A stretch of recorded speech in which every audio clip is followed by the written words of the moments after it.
အားလုံးပဲမင်္ဂလာပါကျမကတော့ပြည်သူ့ကာကွယ်ရေးတပ်မတော်တဝက်ခေမတ်တစ်တန်ရင်မှာရဲဘင်းလူပဲဖြစ်ပါတယ်အခုကျမတို့ရောက်ရှိနေရတော့တန်ရင်ရဲ့စိုက်ခင်းထဲကိုဖြစ်ပါတယ်လာအတူတူစိုက်ခင်းထဲလိုက်ကြည့်ပါဦးဒီမှာစိုက်ခင်းထဲမှာအပင်တွေစိုက်ထားတယ်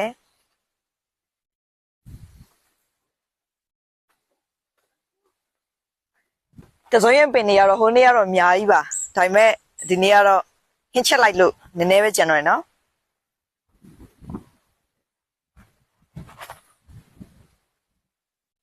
ဒီဘက်မှာရုံးနေသီးပင်တွေစိုက်ထားတာဖြစ်ပါတယ်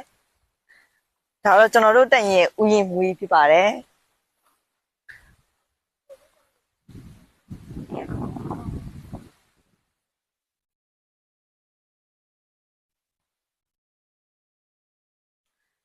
ဒီကတော့ဒီတန်ရင်မှာအချိန်ပေးပြီးတော့စိုက်ခင်းဆိုင်ရတဲ့ရည်ရွယ်ချက်ကတော့တန်ရင်မှာစာနယ်ရိတ်ခါဖူးလို့ရေးနဲ့ရိတ်ခါများအတွက်တစ်ဖက်တစ်လမ်းနေပြီးတော့ဝယ်ယူရေးအတွက်တက်တာအောင်ဆိုပြီးတော့စိုက်ထားတာဖြစ်ပါတယ်ကျွန်တော်တို့တန်ရင်မှာလည်းရိတ်ခါတွေအများကြီးလိုအပ်လျက်ရှိပါတယ်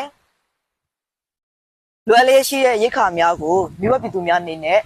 တက်နိုင်တဲ့ဘက်ကနေပြီးတော့ပဝင်ကူညီပေးချက်ပါလို့တိုက်တွန်းနှိုးဆော်လိုက်ပါတယ်ရှင်ရဲဘော်တွေကများလာတာ